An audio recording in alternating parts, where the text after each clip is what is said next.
My name is Cassidy. I am 33 years old. I finally saved $110,000 for my dream home and made the mistake of posting my milestone on a restricted social media list. Less than 2 hours later, my mother violently yanked open the glass door of my Chicago office in the middle of a massive marketing pitch. With 17 of my colleagues staring in absolute shock, she pointed a trembling finger at my face and screamed that the money was not mine.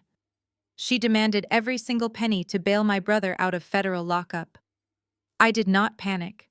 I simply stood my ground and prepared to destroy the golden child myth once and for all. Before I continue this story, let me know where you are watching from in the comments below.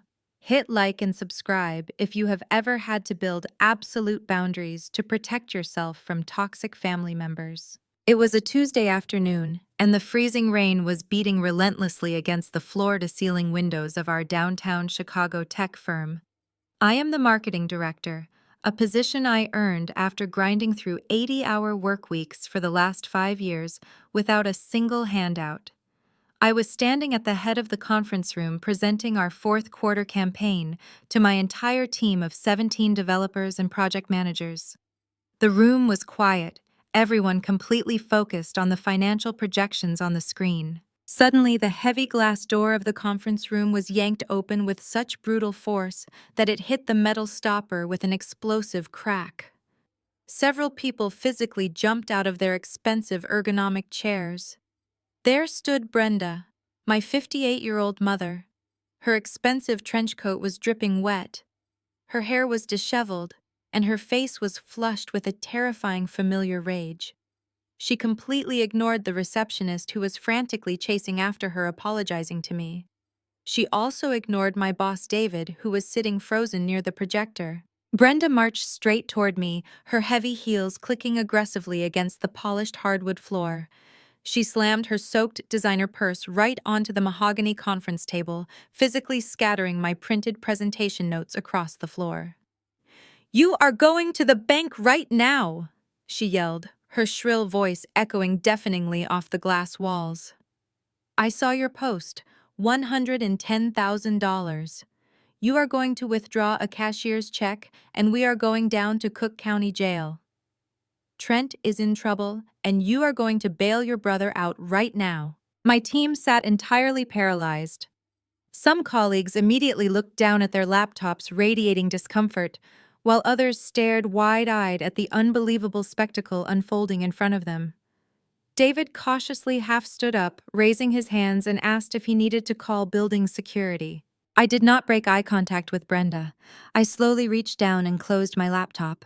The sharp click of the computer shutting sounded incredibly loud in the sudden suffocating silence of the room.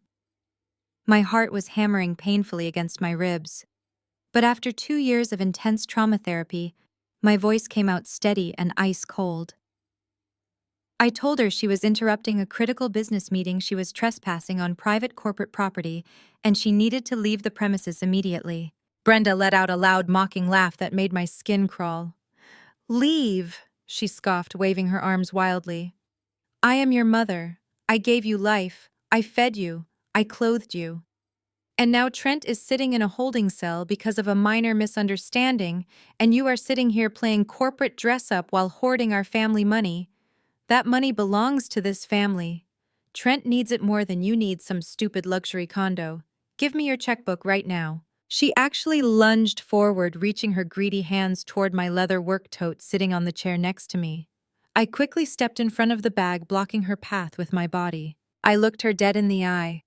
"I fed and clothed myself by working double shifts at a diner while you deliberately locked the kitchen pantry at home so Trent could have his expensive takeout all to himself," I said. I made sure my voice projected clearly so every person in the room heard the absolute truth. That money is mine. I worked for it. I bled for it. And I am not spending a single dime of my hard-earned house down payment to save a 36-year-old man who cannot stop breaking the law. Get out of my office right this exact second before I let David call the police on you." Brenda let out a dramatic gasp, clutching her chest as if she had just been physically struck. She looked around the conference room, desperately trying to make eye contact with my coworkers, searching for an ounce of sympathy. "Look at how my own daughter treats me," she cried out, her voice trembling with manufactured heartbreak.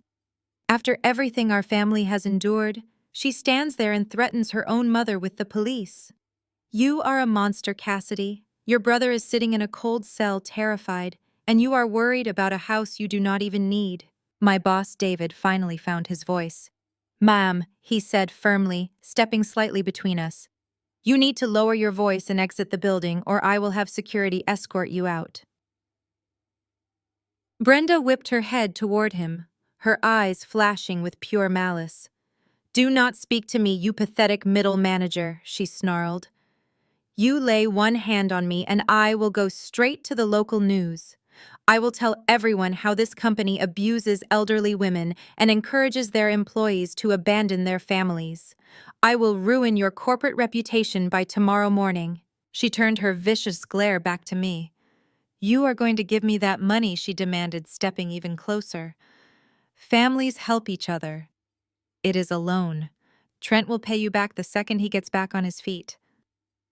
I let out a harsh, humorless laugh that echoed off the glass walls. "Alone," I repeated, ensuring every syllable dripped with pure disdain. "You want to talk about family loans right now? Because I am still paying off the last family loan you so generously took out on my behalf." Brenda froze. The color drained from her face for a fraction of a second before the mask of rage slipped back on. "I do not know what you are talking about," she snapped, but her voice lost a fraction of its booming confidence. "You know exactly what I am talking about," I said, taking a step forward so we were standing inches apart. "Let us tell my colleagues all about your definition of a family loan. Let us talk about the $80,000 student loan you fraudulently took out using my social security number in 2015. Several of my team members audibly gasped. A junior developer in the back row actually covered her mouth. "That is right," I continued, my voice ringing with absolute clarity. "You forged my signature. You stole my identity when I was barely out of college, drowning in my own actual tuition debt. And what did you use that $80,000 for? Did you use it to help the family? No. You used every single cent to buy Trent a brand new Porsche Macan because his fragile ego could not handle driving a used sedan to his pyramid scheme seminars." Brenda sputtered, taking a step back. "That was a misunderstanding." She stammered defensively, her carefully constructed victim narrative crumbling before her eyes. "We needed a reliable vehicle for the family business. It was an investment. An investment that was repossessed 8 months later because neither of you made a single payment." I fired back relentlessly. "It took me 5 years of eating ramen noodles and working weekends to fix my credit score after you destroyed it. You ruined my financial future before it even started, and now you have the absolute audacity to walk into my workplace and demand the savings I built from the ground up. You are not a mother. You are a parasite." Before Brenda could launch into another screaming fit, the sharp, obnoxious ring of a cell phone pierced the tension. It was coming from her expensive coat pocket. She scrambled to pull it out, her eyes widening when she saw the caller identification. "It is him!" she yelled, as if Trent calling was some holy intervention that would instantly make me submit. "It is your brother calling from the jail." She answered the call and immediately pressed the speakerphone button, holding the device up high like a twisted trophy. A pre-recorded automated voice announced that this was a collect call from an inmate at the Cook County Jail. Mom Trent's voice crackled through the tiny speaker. His tone was desperate, slick, and coated in that familiar, sickeningly sweet manipulation he always used when he wanted money. "Mom, please tell me you got the cash. It is awful in here. They are going to transfer me to general population by tonight if I do not post bail. I will lose my job. I will lose the house. My wife and daughter will end up on the cold street because of this massive mistake. You must fix it." I stared at the phone in Brenda's hand. Hearing Trent's voice usually sent a spike of anxiety through my chest, but today I felt absolutely nothing but disgust. I leaned closer to the phone so he could hear me perfectly. "There is no mistake, Trent," I said smoothly. "You committed a crime, and no, I am not fixing it. I am not wiring a single dollar to that jail. You are 36 years old. It is time to face the consequences of your own actions. There was a brief stunned silence on the other end of the line. Then the mask slipped. The sickeningly sweet manipulation vanished, replaced by the vicious entitled rage I knew so well. "You selfish witch!"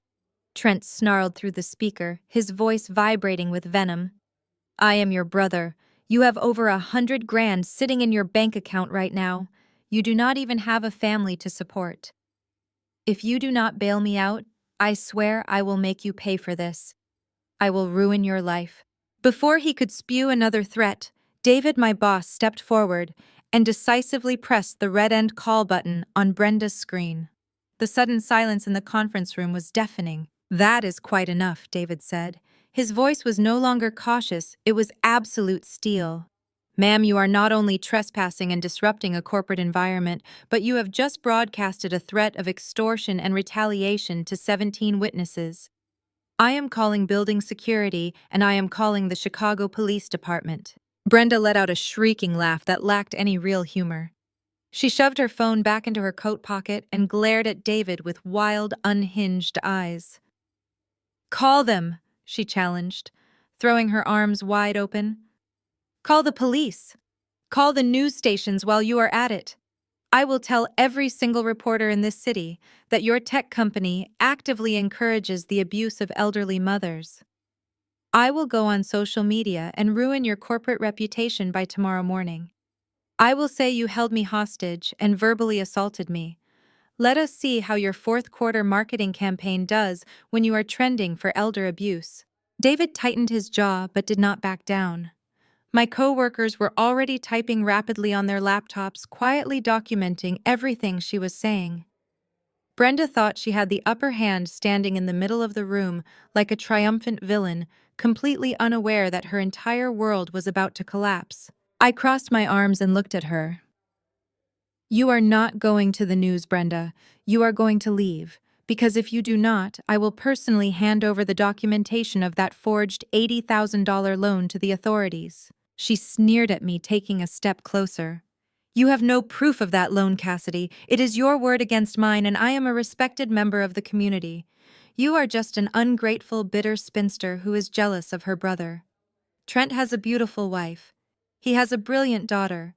He has a life. You have nothing but a spreadsheet and a miserable apartment." Right on cue, the heavy glass doors of the elevator lobby located just outside our conference room slid open with a soft, electronic chime. The rhythmic, confident sound of expensive heels echoed down the hallway. Brenda turned around, an arrogant smirk plastered on her face, expecting to see a security guard she could easily manipulate with crocodile tears. Instead, the person who walked through the shattered doorway of the conference room made the blood completely drain from Brenda's face. It was Jasmine. Jasmine is Trent's wife. She is a stunning, brilliant black woman who works as a senior human resources manager for a top-tier logistics firm. She was wearing a perfectly tailored charcoal gray suit, her posture absolutely flawless. She looked like an executive about to execute a hostile takeover. Brenda's arrogant smirk vanished. She instantly morphed back into the desperate, crying mother. She practically threw herself toward the doorway. "Jasmine. Oh, thank goodness you are here," Brenda wailed, reaching out to grab Jasmine's arm. "Tell this selfish brat to save your husband. Tell her that your baby girl needs her father. She is refusing to help us." Jasmine did not flinch. She did not cry. She looked down at Brenda's hands, clutching her suit sleeve, and then she slowly, deliberately removed them. Jasmine looked Brenda dead in the eye, her expression as cold as ice. "Save the man who secretly took out a second mortgage on my inherited family home to fund your illegal pyramid scheme," Jasmine asked softly. The entire office gasped in unison, completely stunned by the brutal revelation. Brenda physically recoiled, her hands dropping from Jasmine's tailored sleeve, as if she had been burned. For the first time since she stormed through the glass doors of my office, my mother looked genuinely terrified. The righteous, victimized anger melted off her face, replaced by the panicked realization that she was no longer in control of the narrative. "That is a lie!" Brenda stammered, her voice suddenly high and thin. You are hysterical, Jasmine. You are just upset because Trent is in a little bit of trouble. You do not know what you are saying. Jasmine did not raise her voice. She did not need to. She calmly unclasped her designer tote bag, reached inside, and pulled out a thick, heavy manila folder. She walked past. Brenda approached the mahogany conference table and dropped the folder right next to my closed laptop. The heavy thud of the paper hitting the wood sounded like a judge's gavel. I am not hysterical, Jasmine stated, her tone dangerously calm. I am meticulously documented. I spent all of yesterday morning sitting in the office of a forensic accountant. Would you like me to read the exact dates and times to Cassidy's colleagues? Because I certainly can. Brenda lunged for the folder, but David, my boss, finally had enough. He stepped squarely in front of the table, his imposing frame blocking Brenda completely.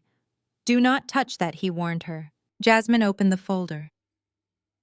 On October 14th of last year, Trent filed paperwork to take out a second mortgage on the 3-bedroom townhouse my late grandfather left me. A home that has been fully paid off since 1998. He forged my signature on 6 different financial documents to extract $90,000 in equity. He then transferred every single cent of that money into the LLC registered under your name, Brenda. Brenda was shaking her head frantically, backing toward the shattered glass door. I did not know, she pleaded, looking around the room for any sympathetic face.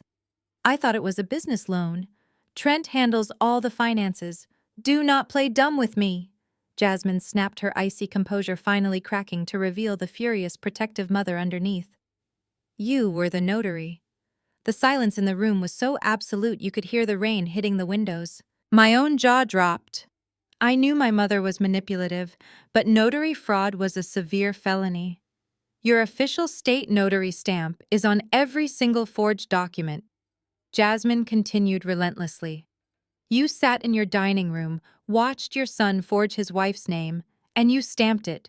You actively participated in stealing the roof over your own granddaughter's head to fund a pyramid scheme selling overpriced dietary supplements. Cornered and stripped of her lies, Brenda did what she always did when she was caught. She attacked.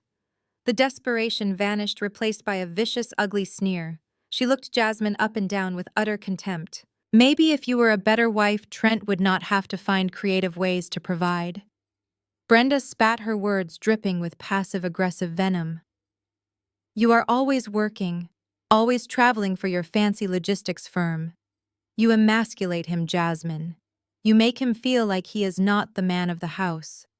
A real wife supports her husband's entrepreneurial spirit instead of tracking his every move like a warden. If you had just given him the seed money he asked for, he would not have had to go behind your back. I felt physically sick. My coworkers looked utterly repulsed. The sheer audacity of blaming a woman for being robbed by her own husband was staggering. Jasmine let out a dark, humorless chuckle. A real wife, she repeated softly. Well, let us talk about what a real father does. Because the mortgage fraud was not the worst thing I found in those bank statements, was it, Brenda? Brenda's arrogant sneer faltered. She swallowed hard, her eyes darting nervously toward the elevator lobby. Jasmine turned to me, and for the first time I saw tears pooling in her eyes. I am so sorry, Cassidy, she whispered, her voice breaking just a fraction. He did not just take my house. He liquidated Maya's college savings account. $40,000. Gone. He drained his own 4-year-old daughter's future to pay off the angry investors knocking on his door. My heart shattered. Maya was my goddaughter. She was the sweetest, brightest little girl in the world. Brenda crossed her arms, lifting her chin defiantly, refusing to show remorse. Family wealth must be shared, she declared unapologetically. It was a desperate emergency. Trent will replace it all. She turned her furious gaze back toward me once again. I will provide the continuation of the story following your instructions and maintaining the established tone and structure. However, I must clarify that I cannot fulfill the strict 800-word count requirement exactly. Generating text to an exact word count is beyond my current capabilities. I will aim for a substantial length that naturally fits the narrative flow and covers the requested plot points. Here is the continuation. Brenda crossed her arms, lifting her chin defiantly, refusing to show remorse. Family wealth must be shared, she declared unapologetically. It was a desperate emergency. Trent will replace it all. She turned her furious gaze back toward me once again. And you, she hissed, pointing a trembling finger at my face, you are going to replace what he lost.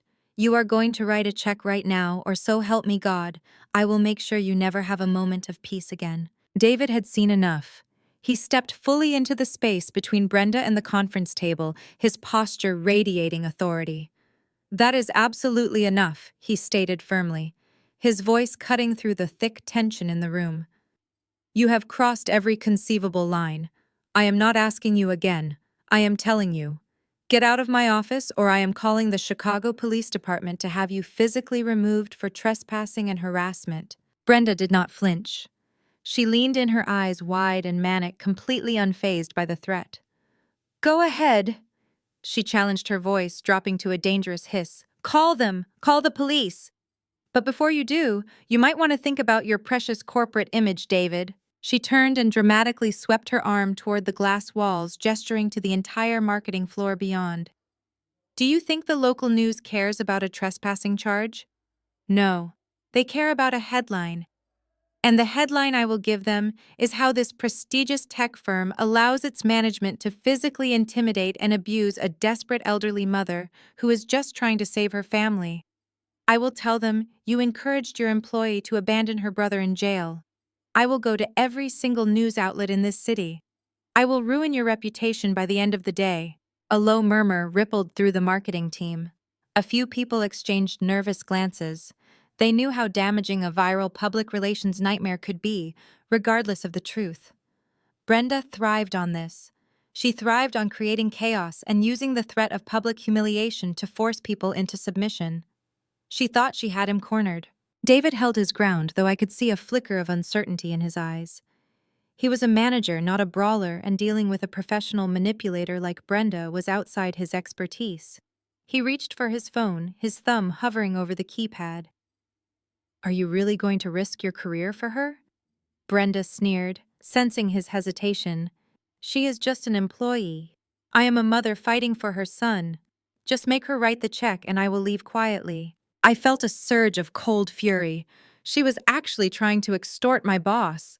I opened my mouth to tell David to call the police anyway, prepared to deal with whatever fallout came next. I was not going to let her win. Before I could speak, a new sound pierced the heavy atmosphere of the conference room. It was not a voice, but a sound that instantly shifted the power dynamic in the room. It was the distinct rhythmic click of heels echoing down the hallway outside. Fast, purposeful, and unmistakable. Everyone turned their heads toward the open doorway. The sound grew louder, accompanied by the rustle of fabric. Brenda frowned, her triumphant sneer faltering as she tried to peer through the shattered glass door. A figure stepped into the doorway, immediately demanding the attention of every single person in the room. It was Jasmine. She stood there, radiating an aura of absolute authority. She was not the weeping, desperate wife Brenda had expected. She was a force of nature. Her dark eyes swept over the room, taking in the chaotic scene, the nervous employees, David standing defensively, and finally Brenda, who looked like she had just seen a ghost. Brenda's arrogant posture completely collapsed. The threat of the local news vanished from her mind, replaced by a sudden, frantic desperation. She lunged toward the doorway, her hands outstretched, the victim narrative instantly snapping back into place. Jasmine! Oh, thank God you are here, Brenda wailed, her voice thick with fake tears. She grabbed Jasmine's arm, digging her manicured nails into the expensive fabric of her suit. Tell this selfish brat to save your husband. Tell her that your baby girl needs her father. She is refusing to help us. She is letting our family fall apart. Jasmine looked down at Brenda's hands clutching her arm. She did not pull away immediately. Instead, she stared at Brenda with an expression of pure, unadulterated contempt. The silence in the room stretched thick and suffocating as everyone waited for Jasmine's response. I am not here to save your son, Brenda, Jasmine said. Her voice was incredibly calm, yet it carried an authority that commanded the entire conference room. I am here to make sure he stays exactly where he belongs. Brenda blinked rapidly, her face contorting in genuine confusion. The fabricated tears instantly dried up. "What are you talking about?" Brenda stammered, taking a small step back. "You are his wife. You are supposed to stand by him.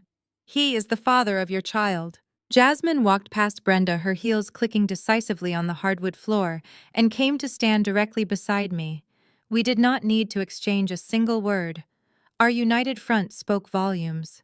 My colleagues watched in absolute awe as Trent's wife, the woman Brenda assumed would be her ultimate pawn, stood shoulder to shoulder with the daughter Brenda had just spent 10 minutes terrorizing.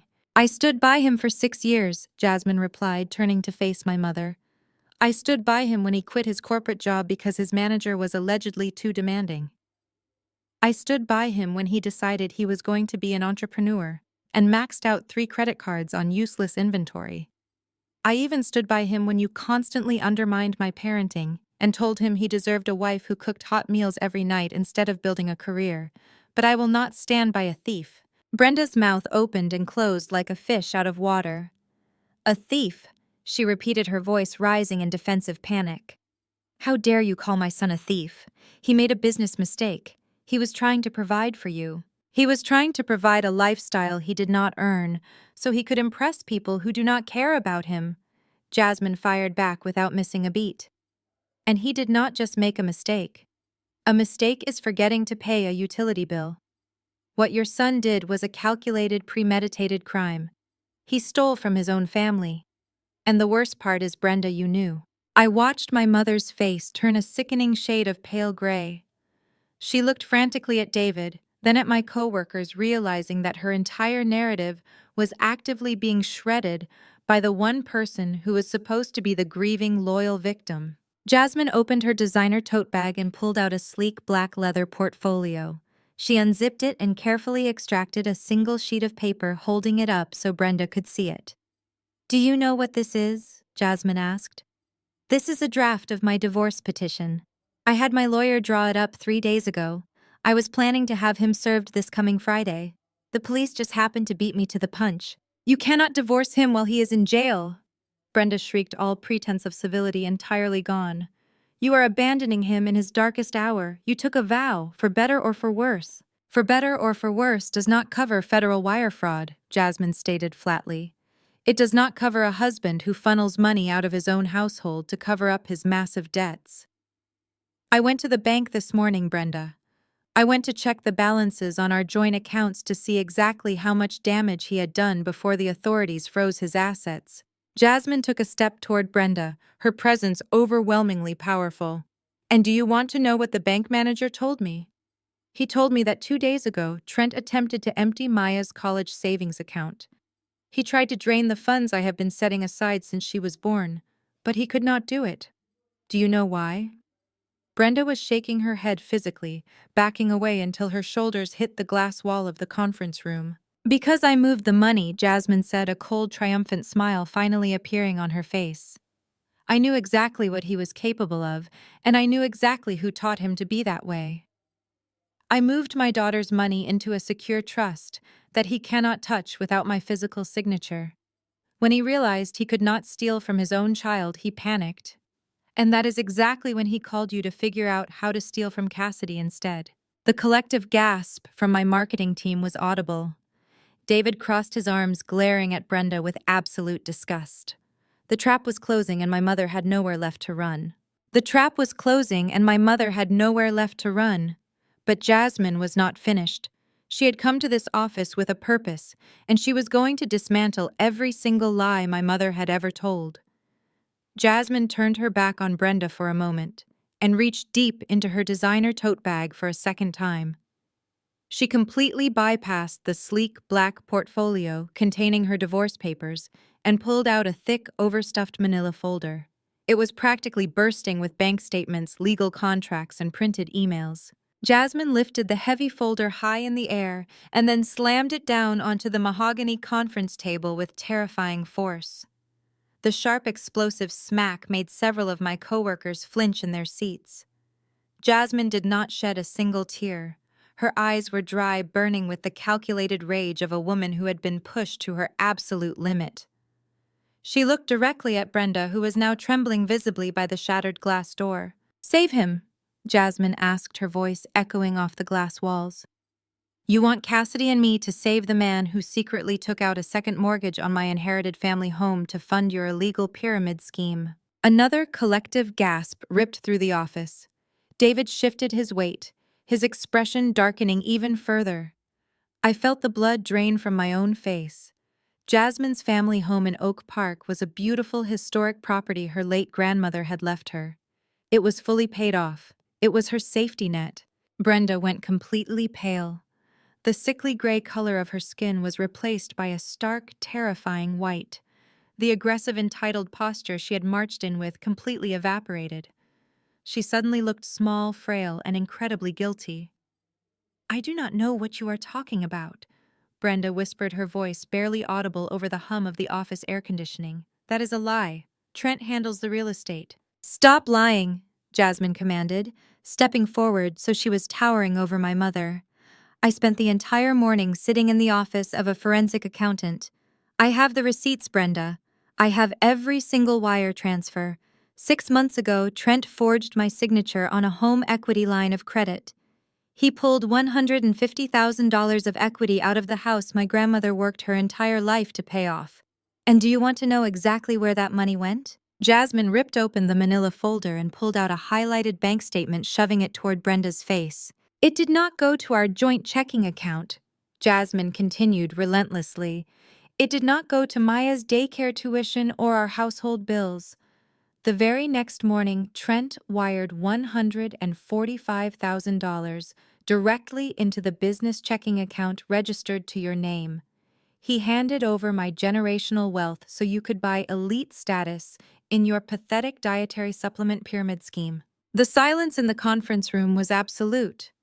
My colleagues were watching a masterclass in accountability. Brenda frantically shook her head, holding her hands up defensively.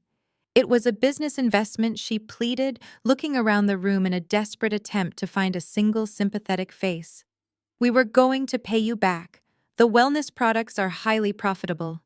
Trent and I were going to double the money and surprise you with the profits. We were building a legacy for the family." "A legacy," I interrupted, stepping forward to stand next to Jasmine. "You were building a legacy by stealing from a black woman who trusted your son. You stole the roof over your own granddaughter's head to buy boxes of fake vitamins that are probably sitting in your damp garage right now." Brenda whipped her head toward me, her eyes flashing with a brief, desperate surge of anger. "You shut your mouth, Cassidy. You do not understand business." "I understand fraud," I fired back instantly. "I understand that stealing equity from a property you do not own is a federal offense." Jasmine was not done. She pulled another document from the folder, and this one made Brenda's knees actually buckle. It was a copy of the finalized loan agreement from the bank. "You did not just receive the stolen money," Jasmine said, her voice dropping to a dangerous, icy register. "You actively helped him steal it. Look at the last page. In order for Trent to process the equity loan without me being physically present, he needed the documents notarized. He needed an official state witness to verify that I had signed the papers." Jasmine tapped her manicured fingernail against the bottom of the page. Right there, stamped in black ink, was my mother's official Illinois notary seal, accompanied by her signature. "You sat in your house," Jasmine stated, enunciating every single word, "and you stamped a forged document knowing I was at work. You are not a desperate mother trying to save her son. You are a co-conspirator. You are an accessory to mortgage fraud." Brenda let out a choked, terrified sob. The reality of the situation was finally crashing down on her. She was no longer just arguing with her daughters. She was staring down the barrel of severe felony charges. She looked at the door, then back at Jasmine, her chest heaving as she realized the police were not just coming for Trent anymore. Jasmine did not give my mother a single second to recover. She picked up the highlighted bank statement and held it out, her hand perfectly steady. "Let us walk through the exact timeline of your betrayal, Brenda," Jasmine said, her voice echoing clearly across the silent marketing department. "On October 14th, at exactly 2:15 in the afternoon, Trent drove to your house. I know this because our home security application logged his phone arriving at your address. He brought the unexecuted loan documents with him. Brenda shook her head, taking another step backward until she bumped hard into the heavy glass door.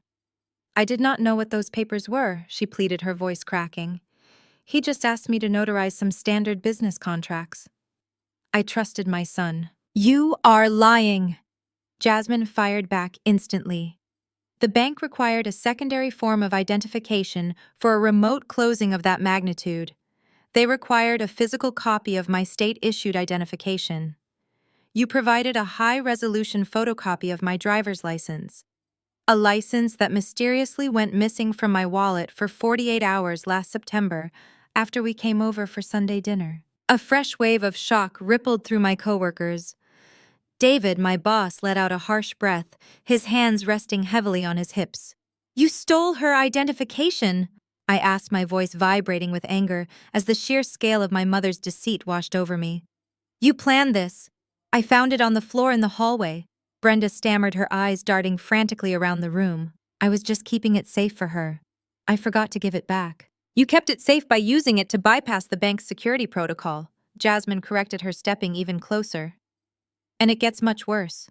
Because the bank did not disperse that $145,000 directly to Trent. The underwriter flagged the transaction because of the massive dollar amount. So to ensure I would not get a fraud alert on my phone from our primary joint account, where did the funds go first? Jasmine pulled another printed document from her folder and slapped it onto the mahogany table. They went into a temporary holding account, she stated flatly. A checking account you opened at a completely different local credit union on October 10th. That is exactly 4 days before the forged closing took place. You did not just stamp a piece of paper blindly, Brenda. You premeditated a financial crime. You set up the infrastructure to hide stolen money from me. The illusion of the desperate, grieving mother completely shattered. The woman standing before me was not a victim of her son's bad choices. She was an active, willing accomplice. She had meticulously helped orchestrate the financial ruin of her own daughter-in-law to protect her golden child. You helped him steal my home. Jasmine continued, her tone dropping to a lethal calm. And yesterday, when the authorities finally caught on to his fraudulent wire transfers and threw him in a holding cell, you realized your name was attached to the receiving accounts. You knew the police would trace the money right back to you. I stared at my mother, the final puzzle piece locking into place. That is why you came here today, I said, the realization hitting me like a physical blow. You did not come here to save Trent. You came here to demand my $110,000 so you could quickly replace the stolen equity before Jasmine noticed it was gone. You were trying to buy your way out of an indictment using my savings. Brenda let out a ragged breath. The panicked, cornered look slowly vanished from her face as she realized that every single one of her lies had been systematically destroyed. With hard documentary evidence, her posture shifted. The fear drained away quickly, replaced by a dark, toxic resentment. She stopped cowering against the glass wall and slowly straightened her back, dropping the helpless act entirely. We were desperate, Brenda hissed, her voice losing its frantic edge and turning pure venomous.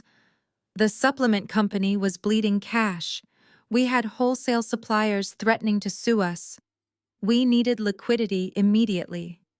So you decided to steal my generational wealth to save your own skin? Jasmine asked, crossing her arms over her tailored suit. Brenda glared at Jasmine, her lips curling into an ugly, resentful sneer as she prepared to launch her next attack. Brenda took a step away from the glass wall, squaring her shoulders. The tears were gone. The trembling was gone. What replaced it was a toxic, ugly arrogance that she usually kept hidden behind closed doors. You think you are so perfect, Brenda hissed, her voice dripping with venom. You march in here in your expensive little suit, throwing around bank statements, acting like you are the victim. But we all know the truth about why Trent had to find his own way to make money. Jasmine did not blink. She stood perfectly still, her posture immaculate.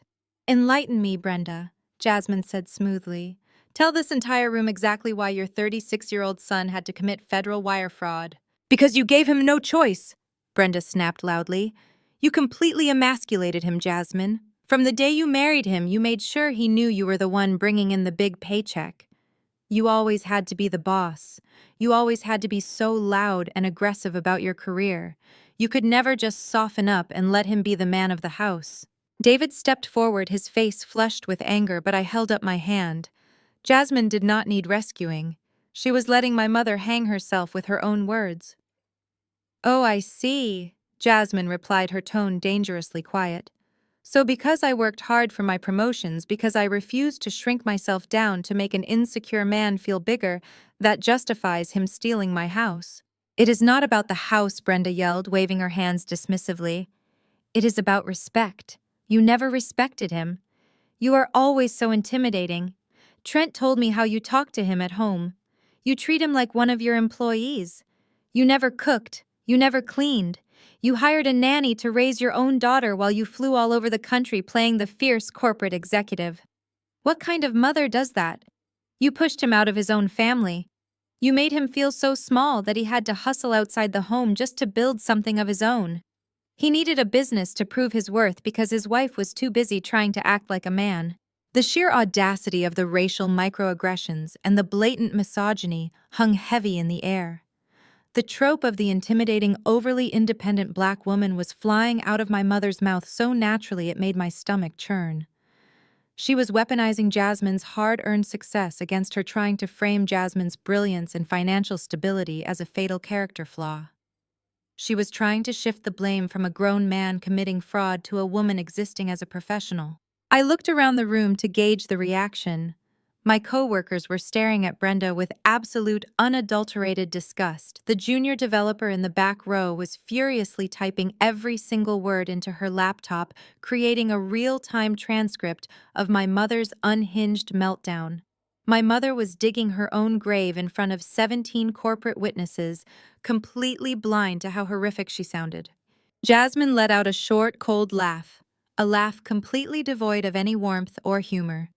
"So let me get this straight," Jasmine said, pacing slowly and deliberately around the edge of the conference table. "Because I make six figures. Because I am a black woman who refuses to be subservient to a man who refuses to keep a steady job. Because I hired professional childcare so I could provide a life of absolute privilege and security for our daughter. Because of all those terrible crimes, your son was magically forced to forge my legal signature.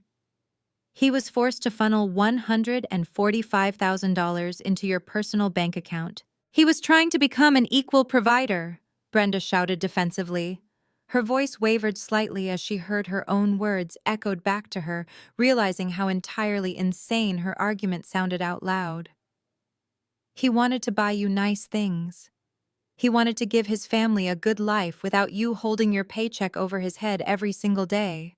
Jasmine stopped pacing. She placed both hands flat on the mahogany table and leaned forward, her eyes locking onto Brenda's.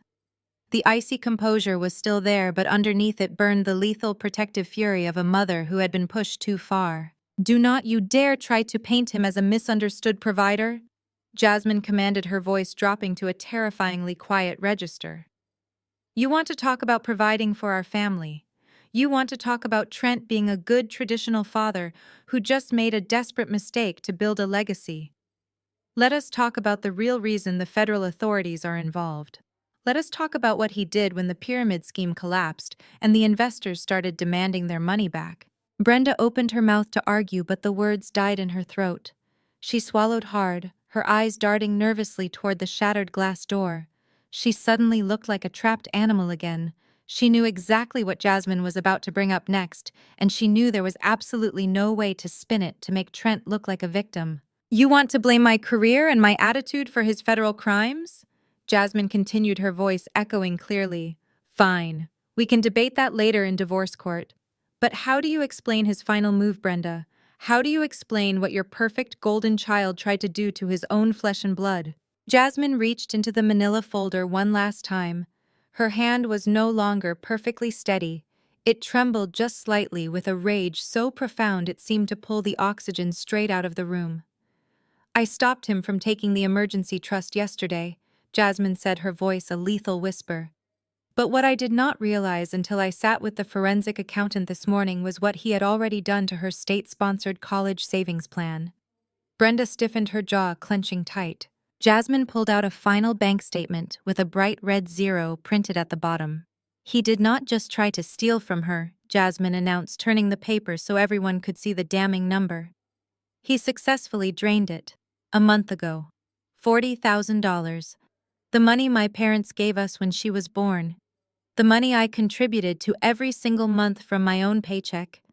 He withdrew every single cent. He took the early withdrawal penalties. He took the massive tax hits. He liquidated his 4-year-old daughter's entire educational future to pay off the angry investors who were threatening to sue your fake company.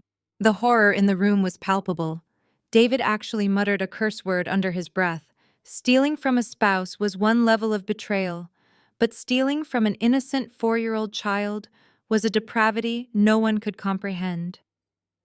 I stared at my mother, waiting for the shame to finally break through her toxic exterior. I waited for her to deny it, to claim it was a mistake, to show even a fraction of human decency. Instead, Brenda rolled her eyes. She actually rolled her eyes. "It is just money," Brenda snapped, waving her hand dismissively, as if Jasmine was complaining about a spilled cup of coffee. "You are being completely dramatic. She is 4 years old. She does not need college tuition right now. Her father needs it. Family wealth must be shared when there is an emergency. What good is a college fund if her father is sitting in a federal prison?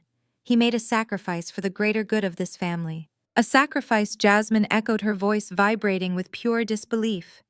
"He sacrificed his daughter's future to save himself, and you helped him do it." "He is the head of the household," Brenda shouted, her voice rising to a frantic, commanding pitch. "He has the right to allocate family resources where they are needed most. And right now, they are needed to keep him out of jail.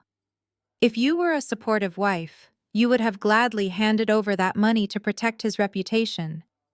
But you are selfish. You have always been selfish." Brenda realized she was completely losing the battle with Jasmine. The physical evidence was insurmountable. Jasmine was not going to break, and she was certainly not going to hand over a single dime. So my mother did what she always did when one source of supply ran dry. She pivoted her attack. She turned away from Jasmine and marched straight toward me, her eyes wild and feverish. She pointed her trembling finger directly at my face, her acrylic nail inches from my nose. "You see how she speaks to me?" Brenda demanded, her voice echoing shrilly across the marketing floor. "You see the sheer disrespect she has for this family. She is abandoning your brother. She is leaving him to rot." I stood my ground, my heart pounding a steady, furious rhythm against my ribs. "I see exactly who she is dealing with," I replied coldly. Brenda slammed her hand onto the mahogany table. "You are going to fix this, Cassidy. You are going to write me a check for $110,000 right this exact minute. And it is not just for bail anymore, it is reparations." I stared at her, genuinely stunned by the absolute absurdity of her demand. "Reparations?" I asked. "Yes!" Brenda screamed, her face turning a violent shade of red. "Reparations for the disrespect your sister-in-law just showed me. Reparations for the fact that she is hoarding her salary while your own flesh and blood is suffering. You have that money sitting in a bank account doing absolutely nothing. You are going to hand it over to me so I can replace the funds Trent borrowed from that stupid college account, and then we are going to bail him out. You owe this family. You owe me for giving you life. Get your checkbook right now, or I will make sure you never have a relationship with any of your relatives ever again." The silence that followed her unhinged demand was deafening. My mother stood there, chest heaving, fully believing that her campaign of terror and guilt would force me into submission. She thought I was the same terrified teenager she used to lock in her bedroom. She thought I would crack under the pressure of public humiliation. She was completely wrong. She was completely wrong. I did not scream. I did not cry. I did not launch into a defensive tirade about how I earned my money or how she had no right to demand it. After 2 years of intensive trauma therapy, I had finally learned the most powerful weapon against a narcissist: Complete and utter silence. I simply stopped looking at her. I turned my back on my mother, leaving her standing there with her trembling finger pointing at empty space, and walked calmly toward the massive 70-inch smart television mounted at the front of the conference room. My sudden withdrawal of attention confused her. Brenda hated being ignored more than she hated being challenged. It stripped her of her power. "Hey!" she barked, taking an aggressive step forward. Her expensive heels scuffed harshly against the floor. "Do not turn your back on me when I am speaking to you. I am your mother. I said I want that check right now." I ignored her completely. I reached into my tailored suit pocket, pulled out my smartphone, and picked up the high-definition multimedia interface cable resting on the sleek media console. I calmly plugged the adapter into the bottom of my phone. The large television screen behind me instantly flickered to life, mirroring my phone screen in glowing high resolution. The bright corporate logo of our marketing firm was swiftly replaced by the stark white background of an audio player application. David and the rest of my marketing team watched in fascinated silence. Nobody dared to type. Nobody dared to cough. Jasmine stepped to the side, crossing her arms, a knowing, dangerous glint in her eyes. She had provided the ammunition, and now I was loading the weapon. Brenda let out a harsh, incredulous laugh. "What on earth are you doing?" she demanded, her hands dropping to her hips. Her voice dripped with condescension, though a tiny sliver of uncertainty bled through the cracks of her facade. "Are you seriously ignoring a family emergency to give a presentation? What is this? Are you going to show us a PowerPoint about your feelings? Are you going to show me a pie chart of why you are too selfish to help your own flesh and blood?" I tapped the volume icon on the screen, maximizing the output so the sound would feed directly into the conference room's premium surround sound speakers. I checked the wireless connection one last time, ensuring the audio would be crystal clear for every single person in the room to hear. Then I slowly turned around to face her. I offered my mother a smile. It was not a warm smile. It was the kind of smile a predator gives right before the trap snaps completely shut. "No," I replied, my voice perfectly level and echoing clearly through the tension-filled room. "I am not going to show you a PowerPoint. I am going to play a podcast." Brenda frowned, genuinely bewildered. "A podcast?" she repeated, glancing around the room as if searching for a punchline she had missed. Her eyes darted to David, then back to me. "What are you talking about?" "It is a very exclusive episode." I continued, taking a step away from the television, so she had a clear, unobstructed view of the audio track queued up on the screen. "It is an investigative piece about financial fraud, the manipulation of the American legal system, and the sheer audacity of criminals who think they are smarter than everyone else. And the absolute best part is the cast." I locked eyes with her, letting the heavy silence stretch for one agonizing second. "You are the guest star," I said. Brenda's brow furrowed. She looked at the television screen, squinting at the audio file titled with yesterday's date and a timestamp of 11:45 at night.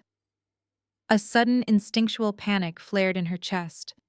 She did not know what I was about to play, but the absolute confidence radiating from Jasmine and me told her it was something devastating. The arrogant mask began to slip, revealing the terrified fraud underneath. "Turn that off," Brenda commanded. Her voice lacked its previous booming authority. It sounded thin, reedy, and suddenly very afraid. "I am not playing these childish corporate games with you, Cassidy. Give me the money or I am leaving right now." "You are not leaving," David interjected smoothly. He stepped sideways, physically blocking the shattered doorway with his broad shoulders.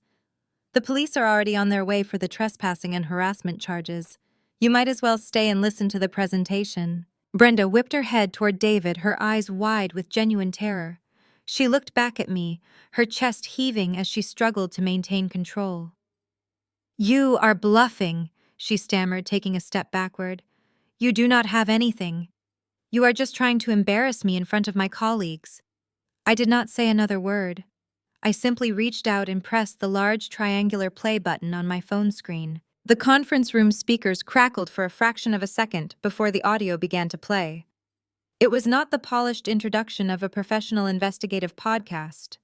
Instead, the unmistakable sound of a refrigerator door opening and closing echoed through the high-definition speakers. It was followed by the sharp clink of ice cubes dropping into a heavy glass tumbler.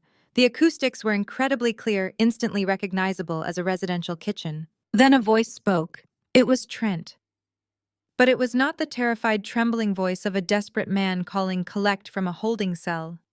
It was the arrogant, irritated drawl of a man who thought he was untouchable. The feds are looking into the business accounts. Mom Trent's voice complained loudly through the speakers. I need 100 grand by tomorrow morning to balance the books before they issue a formal subpoena. If I do not show liquidity, they are going to freeze everything, and I will be looking at actual jail time. My coworkers leaned forward. Brenda stood perfectly still, all the color draining from her face for the third time that afternoon. She recognized the conversation immediately. It had happened just last night, standing in Jasmine's kitchen, while Jasmine was supposedly upstairs putting Maya to bed. What my mother and brother did not know was that Jasmine had installed a discreet high-definition security camera on top of the kitchen cabinets 6 months ago to monitor the new nanny. We cannot use Jasmine's money, Brenda's voice replied on the recording. Her tone was sharp and calculating, completely devoid of the maternal warmth she tried to project to the world. She is already suspicious about the mortgage paperwork. If you try to pull another massive wire transfer from the joint accounts, she will get an alert on her phone and lock you out entirely. We need outside capital. Outside capital, from where Trent snapped back. I have maxed out my credit. My investors are threatening to break my legs. I am completely out of options. There was a brief pause on the recording, filled only by the sound of Trent taking a long sip of his drink. Then my mother's voice floated through the speakers again, dripping with malicious intent. What about Cassidy? Brenda asked. Trent scoffed loudly. Cassidy, he mocked.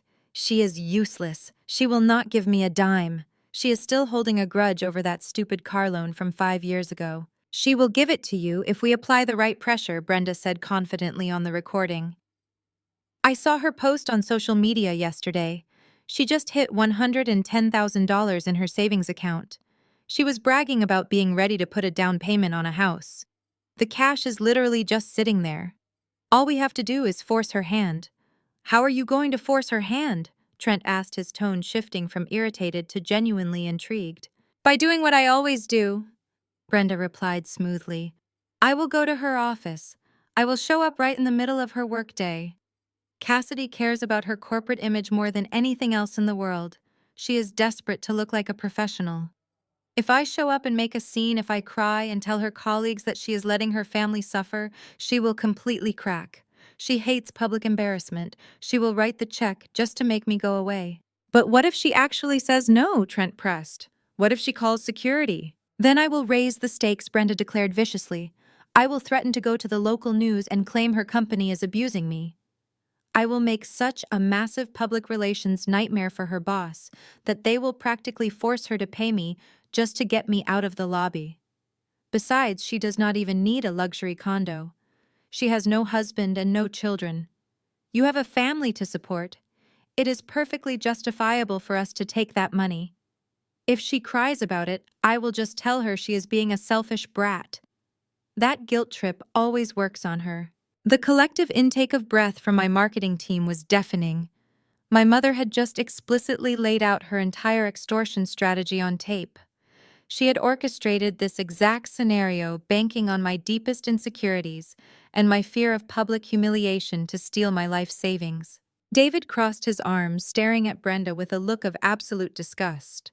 You planned this, he stated, his voice tight with anger. You came into my office, threatened my team, and disrupted our business on a calculated script. On the recording, Trent laughed. A cruel, ugly sound that made my stomach turn. Okay, Trent said. Go to her office tomorrow. Make her liquidate those stocks. Tell her I am in jail if you have to. Just get the cash.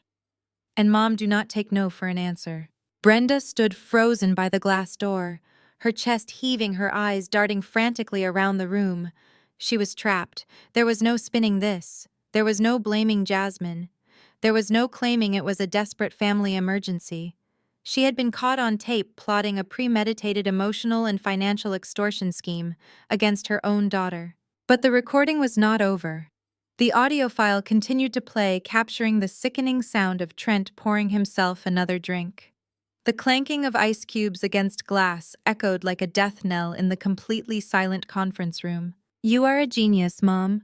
Trent's voice slurred slightly through the speakers, thick with arrogance and alcohol. "Cassidy will cave. She always caves when you turn on the waterworks and make a public scene. Just make sure you get the full 110,000 from her." "I will get every single penny," my mother's voice replied on the recording. "And once we clear the business accounts and get the federal investigators off your back, what is your next move?" A low, cruel chuckle vibrated through the high-definition speakers. It was a sound I had never heard my brother make before. It was entirely devoid of the charismatic charm he usually weaponized. It was just pure, unfiltered greed. "Once the feds are gone, I am done playing house," Trent said casually, as if he were discussing what to order for lunch. "I will wait for the dust to settle, maybe 2 or 3 weeks. Then I'm going to drain the rest of Jasmine's retirement accounts. She has over 200 grand sitting in her 401k. I already figured out the password to her online portal last week." "Are you sure you can access it without her knowing?" Brenda asked on the tape. She did not ask out of moral concern, but out of a logistical fear of getting caught. "Absolutely," Trent bragged. "I will transfer it all to an offshore crypto wallet. By the time she realizes her retirement is completely gone, I will have already filed the divorce papers. She will be wiped out. I will take the remaining cash, start a new limited liability company, and rebuild my life without her constantly breathing down my neck." "Good," Brenda replied, her voice dripping with spite. "She deserves it for how she treats you. She is too arrogant. Let her see exactly how it feels to start from scratch." "They are both pathetic." Trent laughed loudly, the sound bouncing off the glass walls of my office. "Cassidy is so obsessed with being a good little corporate worker bee, and Jasmine is so obsessed with her career, they are completely blind to what happens in their own homes. They are too stupid to notice what I am doing until it is already done. We are going to take them for everything they have, Mom." "We always do, sweetheart," Brenda cooed affectionately. "We always do." The audio file ended with a sharp click followed by static and then absolute suffocating silence. I reached out and disconnected the cable from my phone. The large television screen went black. No one in the conference room moved. No one breathed. The sheer malice, the calculated financial abuse, and the absolute lack of human empathy we had just listened to defied any logical explanation. It was one thing to suspect a family member of being manipulative. It was another thing entirely to hear them cheerfully plotting your absolute destruction over a glass of whiskey. I looked at Jasmine. She stood like a statue carved from obsidian. Her face was unreadable, but her hands were curled into fists so tight her knuckles were turning white. She had heard this recording already, but hearing it played out loud, hearing the man she had loved and built a life with casually discuss wiping out her retirement and abandoning her, was a fresh kind of violence. David looked physically ill. He stared at Brenda as if she were a dangerous predator that had managed to wander into his office. Brenda was completely paralyzed. The arrogant posture, the demanding tone, the fake tears, all of it was completely gone. She looked like a woman who had just stepped off a cliff and was waiting to hit the ground. She stared at the black television screen, her mouth hanging slightly open. "You recorded me," Brenda finally whispered, her voice barely a raspy breath. She slowly turned her head to look at Jasmine, her eyes wide with a mixture of horror and disbelief. "You spied on us in your own house." "It is my house," Jasmine replied, her voice slicing through the heavy silence like a razor blade. "And you were plotting to steal my future right in my own kitchen. You raised a monster, Brenda, and you are standing right there beside him holding the bag." Brenda swallowed hard, desperately trying to formulate a defense. But there was nothing left to say.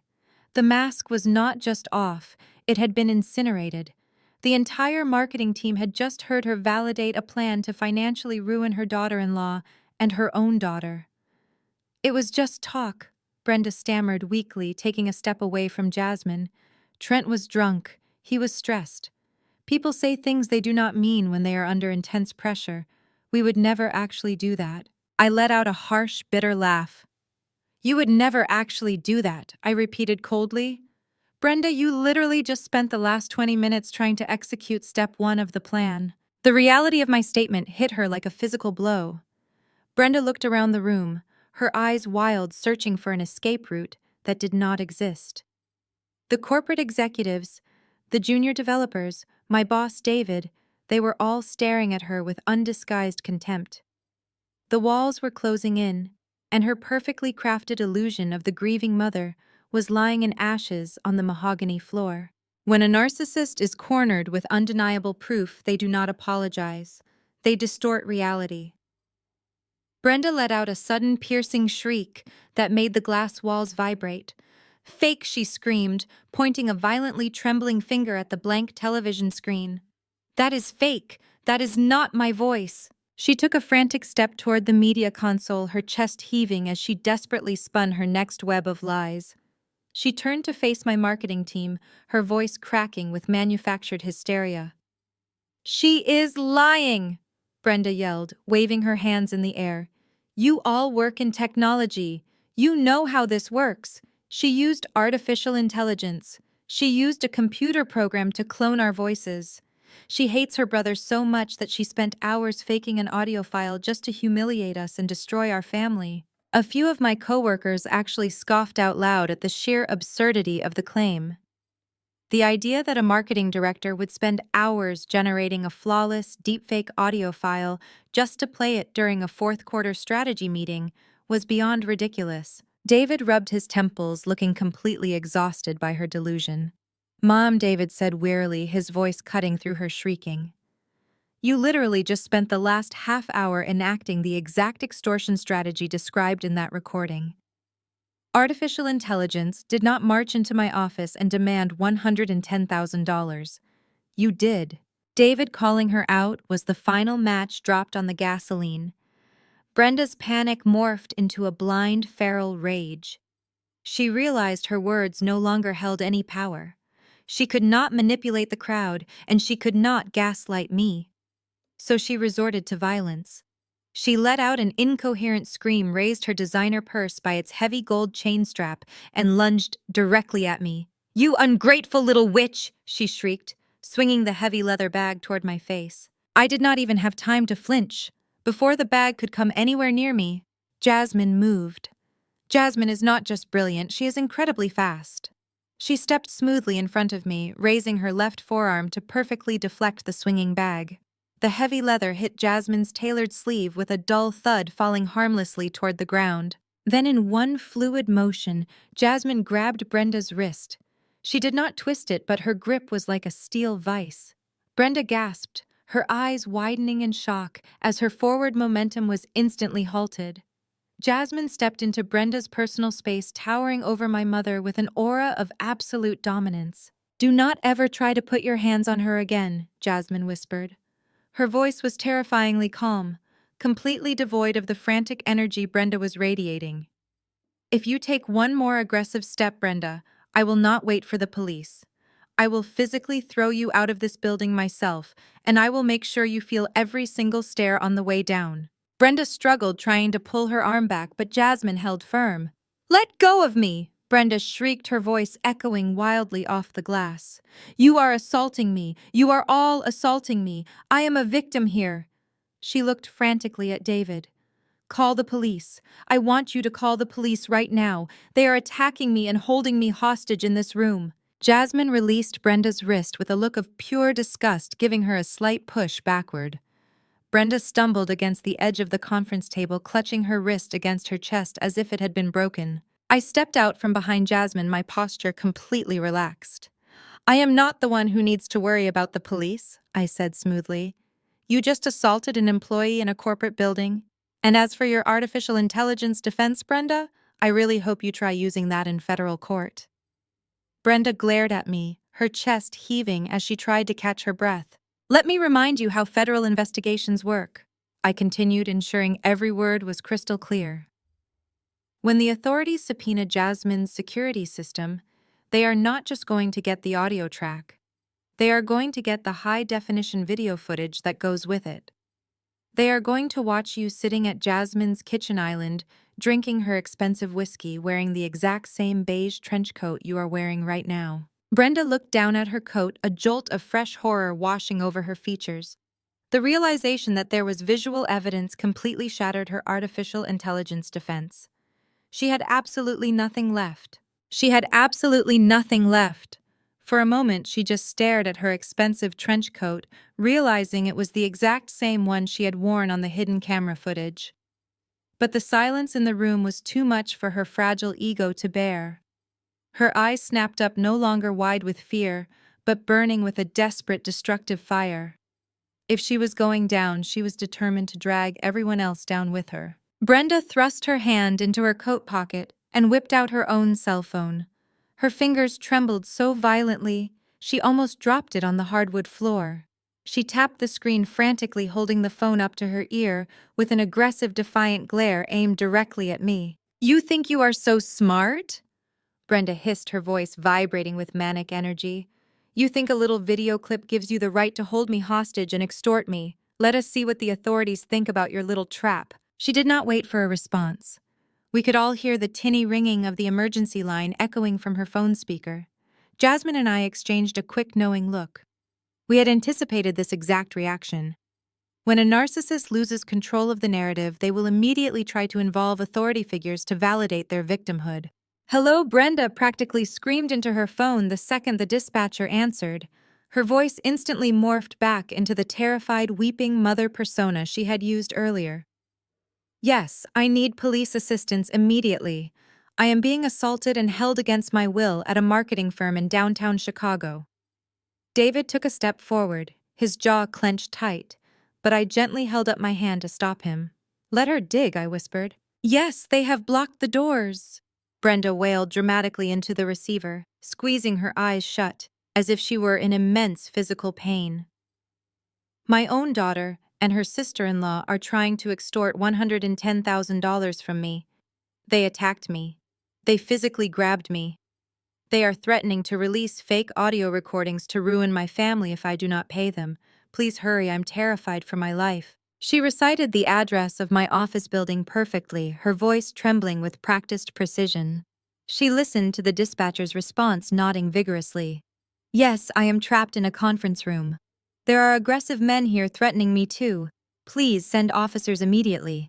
Brenda pulled the phone away from her ear and aggressively tapped the red end call button.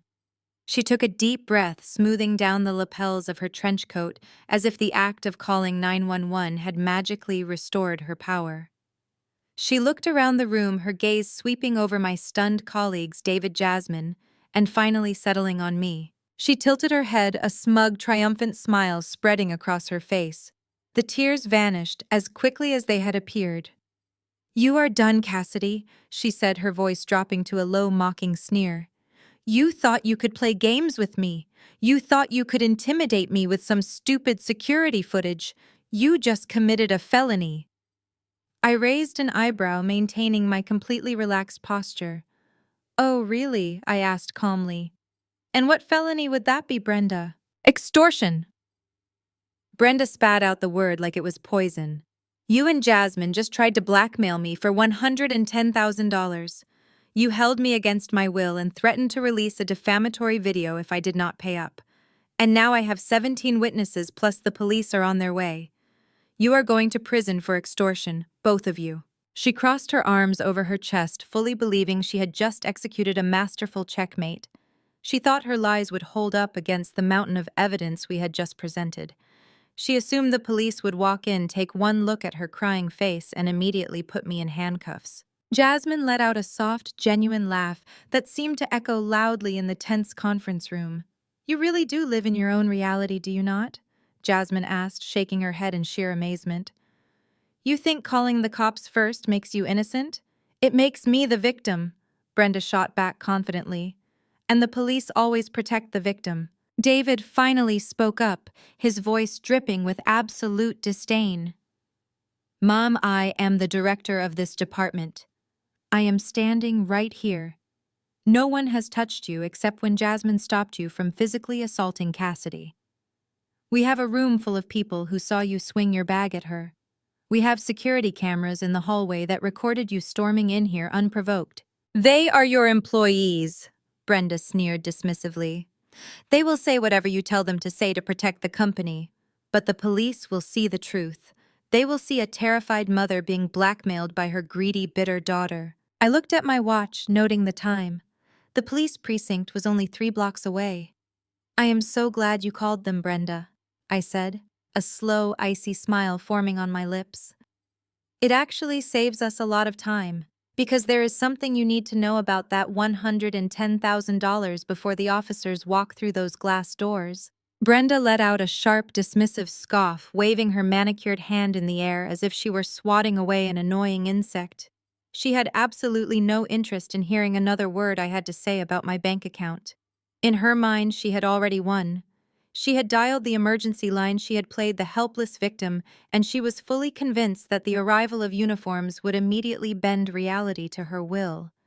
She thought the authorities were a weapon she could wield just like she wielded guilt and shame against her own family. "Save your desperate little lies, Cassidy," Brenda sneered, lifting her chin arrogantly. "You can try to spin your financial situation however you want, but it will not change the fact that you held me in this room against my will. The police do not care about your excuses. They care about the law. And the law says you cannot extort a vulnerable woman." I did not argue with her. I did not need to. I simply turned my head and locked eyes with Jasmine. For a brief, silent moment, Jasmine and I shared a look of absolute understanding. It was a look forged in months of meticulous planning, late-night phone calls, and agonizing meetings with federal investigators. We had spent half a year mapping out every single legal avenue to protect Jasmine and her daughter from Trent's catastrophic financial crimes. We had known that eventually the panic would set in and my mother would come looking for a bailout. We had set the trap, and Brenda had marched right into it, bringing all her toxic arrogance with her. I turned my attention away from my mother and looked at my boss. "David," I said, my voice completely steady, "please send a message to the receptionist down at the front desk. Tell her to unlock the main lobby doors and buzz the officers straight through the security gates. We do not want them to have to wait in the corridor when they arrive." David nodded slowly. He did not ask any questions. He pulled his smartphone from his pocket, his eyes never leaving Brenda, and quickly typed out the instruction to the front desk. Brenda took my request as a sign of absolute surrender. She thought I was trying to cooperate to lessen my inevitable punishment. A sickening, triumphant smile spread across her face, her posture completely transformed. The cowering, panicked woman from 5 minutes ago vanished entirely, replaced by the vicious, entitled matriarch who believed she was untouchable. She began to pace around the shattered glass doorway of the conference room, strutting back and forth like a peacock. She deliberately let her expensive heels click loudly against the hardwood floor, relishing the attention of the 17 marketing professionals who were still trapped in the room with us. She stopped pacing and pointed her finger directly at the junior developer in the back row, the young woman who had been frantically taking notes. "You had better save that document you are typing," Brenda threatened, her voice echoing with malicious delight, "because every single one of you is going to be subpoenaed. When my lawyers file the civil suit against this company for emotional distress and false imprisonment, you will all be called to testify. You are going to have to stand up in court and admit that you watched your director verbally assault an elderly mother." She turned her venomous gaze toward David. "And you," she spat, "you are going to lose your job. I will make sure the board of directors knows exactly how you treat the families of your employees. You are going to be completely ruined by the time I am done with you." David crossed his arms, leaning back slightly. "I will take my chances, ma'am," he replied coldly. Brenda let out a theatrical laugh, tossing her hair over her shoulder. She walked over to the large mahogany table and actually picked up her designer purse from the floor, dusting it off with exaggerated care. She was already rehearsing her performance.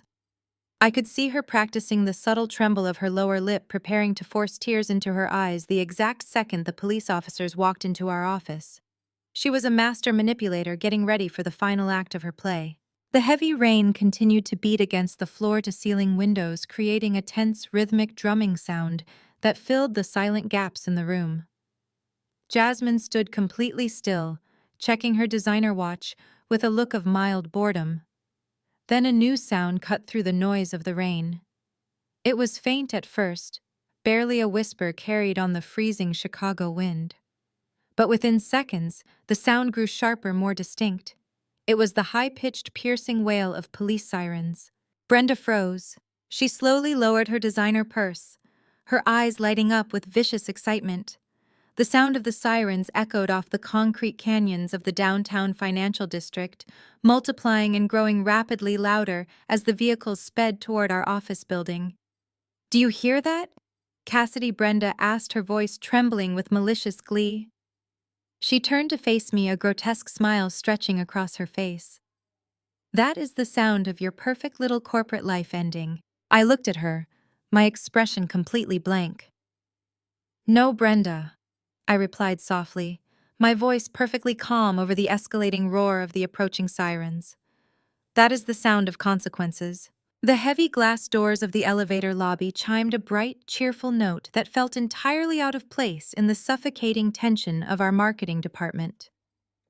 Through the floor-to-ceiling windows, we could see the flashing red and blue lights of the police cruisers reflecting off the wet pavement down on the street below. The sirens abruptly cut off, replaced by the heavy, authoritative thud of tactical boots marching across the lobby marble. Two uniformed Chicago Police Department officers stepped into our view. They were fully equipped, their expressions hardened and alert as they scanned the shattered glass of the conference room door. Right behind them walked a third man. He was not wearing a police uniform. He wore a crisp dress shirt, a muted tie, and a dark navy windbreaker. He moved with a quiet, observant intensity that instantly commanded the space. Brenda did not even hesitate. The absolute second the officers crossed the threshold into the marketing department, she threw herself into the performance of a lifetime. She let out a piercing theatrical wail and physically ran toward the uniformed officers. "Oh, thank God you are here," Brenda sobbed, her voice cracking with manufactured terror. She practically threw herself at the nearest officer, grabbing his uniform sleeve with both hands. "You have to help me. I am terrified for my life. They locked me in here." The officer gently but firmly detached her hands from his uniform, stepping back to maintain a professional distance. "Mom, please calm down and step back," the officer instructed, his hand resting cautiously near his utility belt. "We received a 911 call about an assault and a hostage situation. Who is in charge here?" Before David could even open his mouth to identify himself as the director, Brenda spun around and pointed a violently trembling finger directly at my face. "She is!" Brenda screamed, her voice echoing wildly across the silent office floor.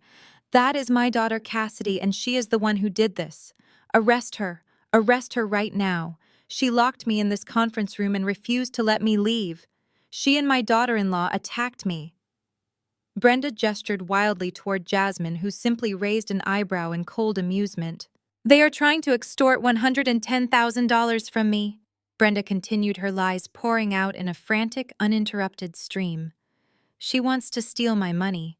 When I told her I would not pay her, she threatened me. She created these fake audio recordings using artificial intelligence to make it sound like my son and I were committing crimes. She played them in front of this entire office to humiliate me.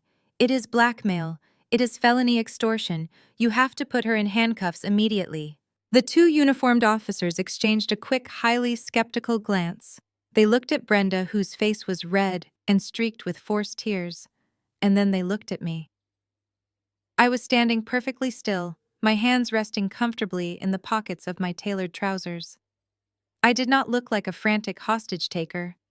I looked like a corporate director who was slightly inconvenienced by a toddler throwing a tantrum. "Ma'am," the second officer said, his voice deep and authoritative, "we need you to lower your voice. We will take statements from everyone in the room, but you cannot dictate who gets arrested." "I am the victim!" Brenda shrieked, stomping her expensive heel on the hardwood floor. "Why are you not arresting her? She just admitted to blackmailing me. She has $110,000 of my family money sitting in her bank account right now, and she is holding it hostage to destroy my son. She is a criminal." As Brenda continued to scream, her fabricated version of events completely focused on the two uniformed officers, she entirely ignored the third man. The man in the dark navy windbreaker had not said a single word since stepping off the elevator. He did not look at Brenda. He did not look at the shattered glass door. Instead, his sharp, observant eyes swept over the 17 terrified marketing employees past David until they locked directly onto me. I gave him a very subtle, almost imperceptible nod. He offered a brief professional nod in return. Brenda was still ranting, her voice growing increasingly hysterical as she realized the officers were not immediately tackling me to the ground. She grabbed the first officer's sleeve again. "Do you not understand?" Brenda demanded, her face practically purple with rage. "She is faking evidence. She is trying to ruin a respected family. You need to read her rights right now." The man in the windbreaker finally moved. He stepped around the two uniformed officers, completely bypassing my screaming mother, and walked straight into the center of the conference room. He stopped directly in front of me, leaving a respectful distance. He reached into the inner breast pocket of his windbreaker and pulled out a worn black leather wallet. With a swift, practiced motion, he flipped it open. A silver federal badge caught the harsh fluorescent light of the office, accompanied by his official government identification card. "I am Special Agent Miller with the Internal Revenue Service Criminal Investigation Division," he announced, his voice carrying clearly over Brenda's fading shrieks. He addressed me directly, ignoring the chaos entirely. "Are you Cassidy Brooks?" I nodded slowly, my posture completely relaxed. "I am," I replied clearly. Brenda stopped mid-sentence. The sudden appearance of a federal badge completely derailed her performance. The local police she thought she could manipulate with fake tears were suddenly playing backup to an agency she knew she could not fool. The realization that the IRS was physically standing in the room sent a jolt of genuine terror through her system. "Wait!" Brenda stammered, taking a hesitant step forward. "IRS? Why is the IRS here?" "She called the local police on me. She is the one extorting money. You need to be talking to her about the blackmail." Special Agent Miller did not even turn his head to look at her. He kept his eyes locked on me. "Can you confirm your social security number ending in 4829, he asked in a calm, professional tone. Yes, I confirmed. "And can you confirm you are the registered owner of the checking account, ending in 7301, currently holding a balance of exactly $110,000? I nodded again. "Yes, I am." Brenda saw an opening and seized it. "You see," she shrieked, pointing her finger at me triumphantly. "I told you, she has the money. She is hoarding it while my son sits in jail. She is extorting us. You need to arrest her and force her to release those funds to her family." Special Agent Miller finally turned his head. The look he gave my mother was completely devoid of sympathy. It was the cold, analytical stare of a federal investigator who had spent years dissecting financial crimes and the people who committed them. "Ma'am," Agent Miller said, his voice dropping to a dangerously quiet register that instantly silenced the room. "I highly suggest you stop talking right now. Anything you say in the presence of these officers and myself is being recorded and will be used as evidence." Brenda's triumphant smile vanished instantly. "Evidence," she repeated, her voice cracking. "Evidence of what?" "I am the victim here. She is the one holding my money hostage." Agent Miller closed his badge wallet and slipped it back into his jacket pocket. He reached into his other pocket and produced a folded piece of thick, official-looking paper. He did not unfold it immediately. He looked at Brenda, his expression completely blank. "You are Brenda Hayes, correct?" Agent Miller asked. Brenda nodded slowly, her eyes fixed on the folded paper in his hand. "Yes," she whispered, the fight completely draining out of her. Agent Miller unfolded the document. It was not a police report. It was not a noise complaint citation. It was a formal, multi-page federal document covered in official seals and dense legal text. "Brenda Hayes," Agent Miller stated clearly, ensuring his voice carried to the uniformed officers standing guard at the shattered door. "You are currently under investigation by the Internal Revenue Service and the Federal Bureau of Investigation. We have substantial evidence indicating your direct involvement in a coordinated scheme to defraud individuals and financial institutions." Brenda physically swayed, her hand flying up to cover her mouth. The color drained from her face so rapidly I thought she might actually faint on the mahogany floor. "Defraud?" she gasped, shaking her head frantically. "No. No, that is Trent. That is my son's business. I do not know anything about his business. I just notarized some paperwork. I am just a mother trying to help him. You are a lot more than a notary. Brenda Jasmine interrupted, her voice ringing out cold and sharp. You just confessed on tape to planning the extortion of your own daughter to cover up his federal wire fraud. Brenda whirled around, her eyes wide and manic, staring at Jasmine as if she were a ghost. But it was not Jasmine who delivered the final devastating blow. It was me. I took a step forward, standing shoulder to shoulder with Agent Miller. I looked directly into my mother's panicked eyes, ensuring she heard every single word of the trap closing around her. This is not a misunderstanding, I stated, keeping my voice perfectly level. You are not a victim here. Agent Miller did not offer her a chance to interrupt. He stepped closer, eliminating the physical distance she had tried to put between them. He did not ask her for her side of the story. Federal agents do not arrive to mediate disputes. They arrive when the investigation is already complete. He held up the heavy folded document so she could clearly see the official seal of the United States government and the undeniable signature of a federal judge at the bottom of the page. Brenda Hayes. Agent Miller said, his tone entirely devoid of emotion. I am holding a federal arrest warrant issued early this morning by the United States District Court for the Northern District of Illinois. Brenda let out a short, breathless sound that was half gasp, half laugh. Her brain was violently rejecting the reality of the situation. She shook her head, her perfectly styled hair falling messily around her pale face. An arrest warrant, she repeated, her voice pitching up in a frantic squeak. For what? A family disagreement. You cannot arrest a mother for asking her daughter for financial help. This is a private family matter.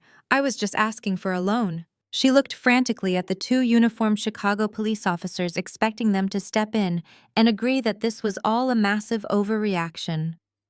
The officers did not move an inch.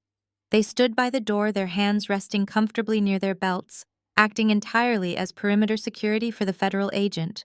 A private family matter does not involve routing stolen residential equity through 3 different banking institutions to obscure the origin of the funds, Agent Miller corrected her smoothly. He did not raise his voice, but the absolute certainty in his words hit the room like a physical shockwave. Brenda swallowed hard, her eyes darting back to the document. I just stamped a piece of paper, she pleaded, her voice trembling. Trent handles the money. Trent handles the transfers. I am just a mother. You have the wrong person. We have exactly the right person, Agent Miller replied. We have your signature on the forged loan documents. We have the banking records showing the immediate transfer of $145,000 into an LLC registered solely in your name. We have the internal emails between you and your son discussing how to liquidate those assets quickly. And now, thanks to your daughter-in-law, we have high-definition audio and video of you explicitly discussing how to extort your own daughter to cover up the missing funds. He paused, letting the crushing weight of the evidence settle over her. You are being placed under arrest for conspiracy to commit wire fraud. Agent Miller announced, the legal terminology echoing with devastating finality across the glass-walled office. This is a violation of Title 18 United States Code Section 1343. Brenda physically stumbled backward until her shoulder hit the edge of the mahogany conference table. Wire fraud. The words hung in the air, heavy and terrifying.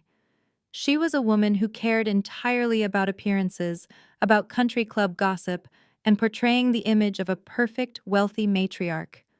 Now she was standing in front of 17 corporate professionals being indicted for a federal felony. No, Brenda gasped, her chest heaving as she struggled to pull air into her lungs. No, this is a mistake. Cassidy, tell them.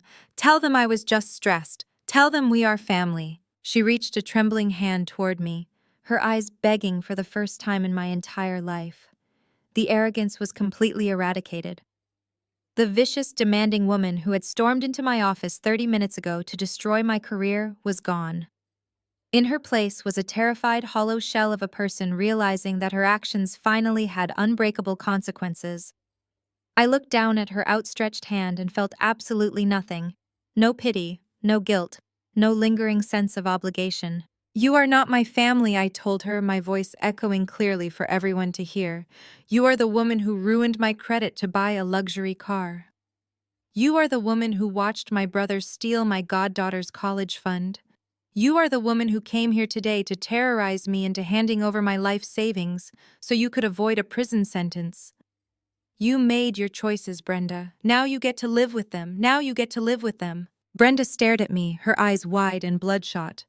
She shook her head frantically, desperately, trying to cling to the one piece of leverage she thought she still possessed. But the money, she stammered, her voice cracking. The money on your social media. You have it. You have $110,000 just sitting there.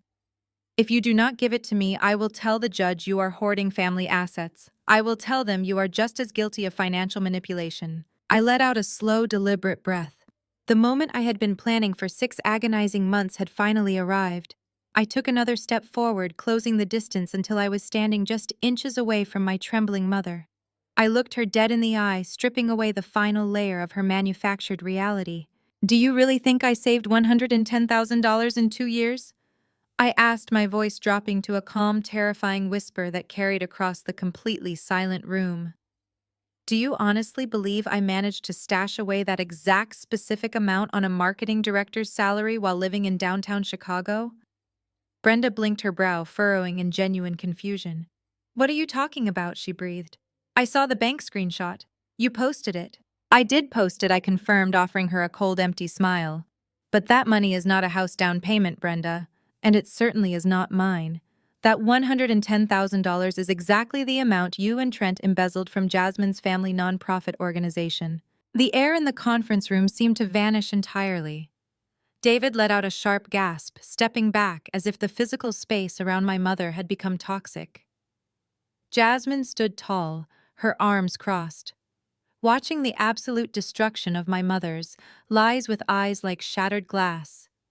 My co-workers were entirely motionless, stunned by the sheer magnitude of the crime. Stealing from a spouse was terrible, but stealing from a charitable foundation crossed a line into pure, unforgivable villainy. Brenda physically recoiled as if I had slapped her. No, she whispered, her hands shaking violently at her sides. No, that is impossible. You could not possibly know about that. You made one massive, fatal mistake when you set up your little money laundering operation. I continued, relentlessly refusing to let her look away. You needed a clean identity to open the offshore holding account, so the funds would not trigger an immediate red flag under your own heavily indebted name. So you went back to your favorite well. You used my social security number. Again. Brenda opened her mouth to deny it, but no sound came out. She looked at Agent Miller, who was watching the exchange with a stony, impassive expression, completely validating every single word I was saying. You thought I was the same naive college student you manipulated 5 years ago? I said, my voice rising, slightly echoing with years of repressed anger. You thought I did not monitor my credit. But the second you used my social security number to open that account in the Cayman Islands, my fraud protection service flagged it. They alerted me within 24 hours. I saw the account, I saw the authorized signatories, and I saw the massive wire transfer coming directly from the charitable foundation Jasmine's late grandfather built from the ground up to help underprivileged youth. Brenda looked like she was suffocating. She grabbed the heavy edge of the mahogany table just to keep herself upright. You knew, she choked out, the realization completely shattering her mind. You knew this whole time. I found out exactly 6 months ago, I stated flatly. The very same day I found out, I called Jasmine. We sat in my apartment, we looked at the wire transfers, and we realized you and Trent were not just bad with money. You were actively stealing from the most vulnerable people in our community and using my identity to hide the cash. So we made a choice. We did not call you. We did not confront you. We called the Internal Revenue Service Criminal Investigation Division. I gestured toward Agent Miller, who gave a slow, confirming nod. For the last 6 months, I explained, driving the final nail into her coffin, Jasmine and I have been quietly working as confidential informants for the federal government. We handed over every single financial document. Jasmine installed the hidden cameras to catch you discussing the fraud. And that bank account you saw on my social media yesterday, the one holding the $110,000. I paused, letting the silence stretch for maximum impact. That is not a personal savings account, Brenda. That is a federally monitored escrow account. It is holding the exact amount of stolen money we managed to claw back from your offshore shell company. It is bait money. The entire social media post was specifically designed to trigger your greed. We knew that the second you saw that amount of cash, you would panic, rush over here, and try to extort me to cover your tracks before the federal audit hit. Brenda's knees finally gave out. She slumped against the side of the table, a pathetic broken sob tearing from her throat. Her entire life, built on deceit and manipulation, had just completely collapsed. And you did exactly what we knew you would do. I finished, my voice completely devoid of any pity. You walked right into a federal trap. Brenda slid down the smooth edge of the mahogany conference table until she hit the hardwood floor. She sat there in her ruined designer trench coat, her knees pulled up slightly, looking completely, utterly destroyed. The grandiose, terrifying matriarch who had stormed into my office to publicly humiliate me was gone.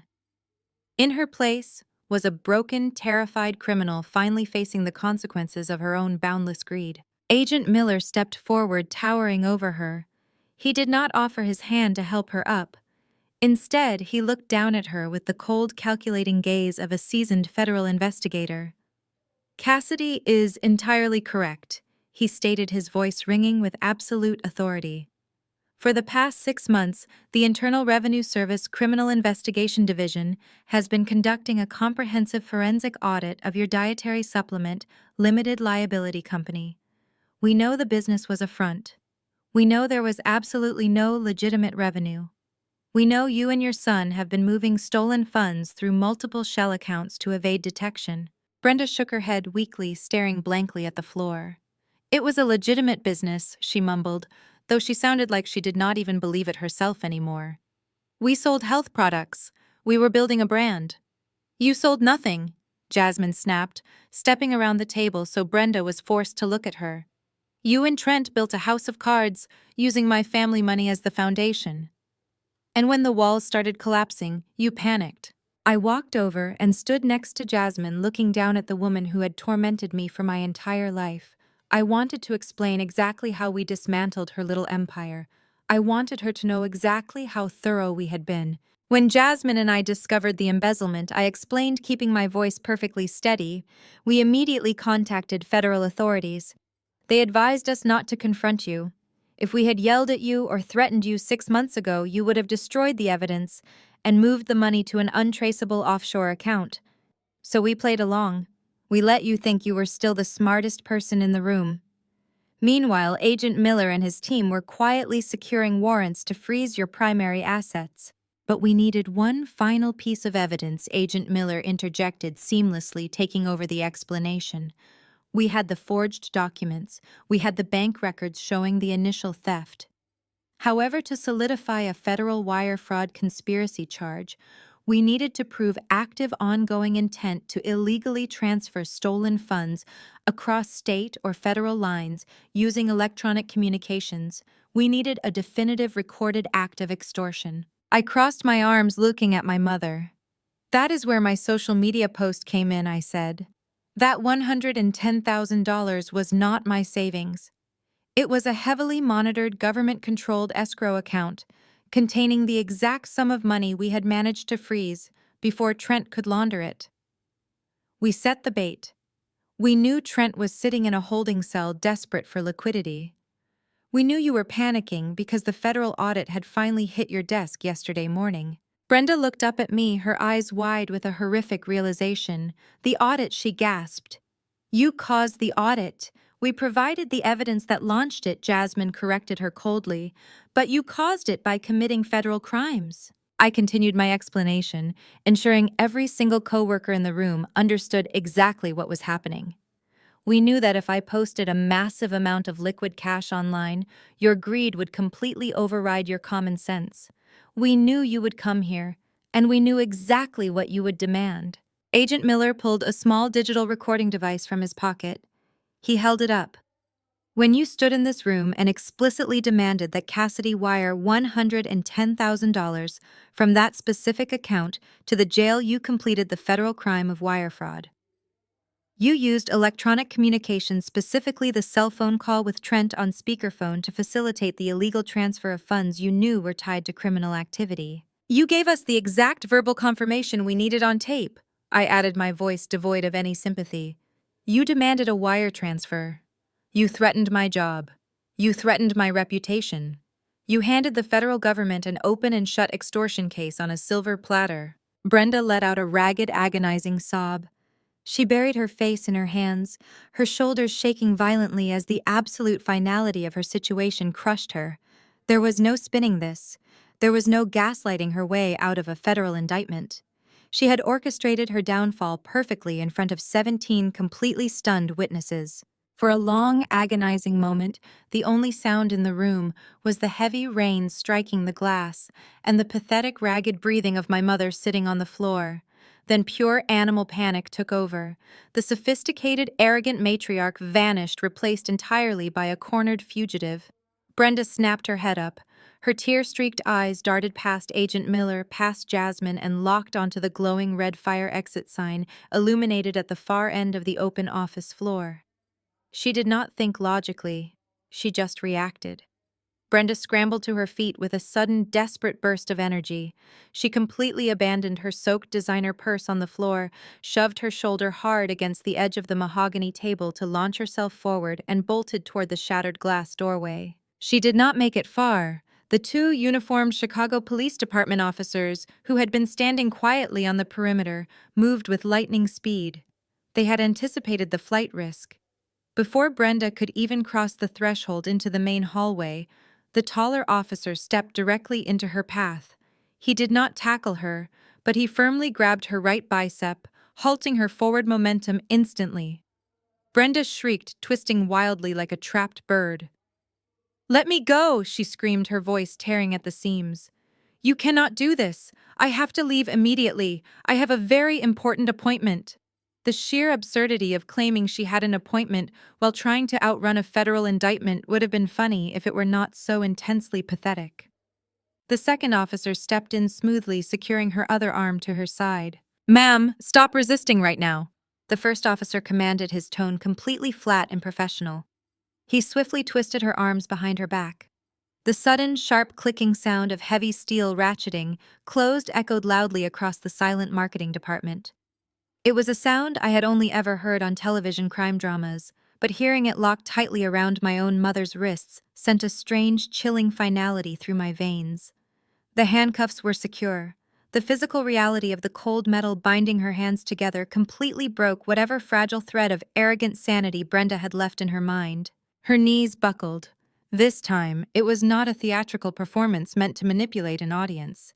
It was a complete physical and psychological collapse. She dropped hard onto the hardwood floor, her expensive beige trench coat pooling around her legs like a deflated parachute. Real tears, thick and suffocating, poured down her cheeks, completely ruining her immaculate, expensive makeup. She twisted her neck to look up at me, her eyes wide with a horrific, bottomless terror.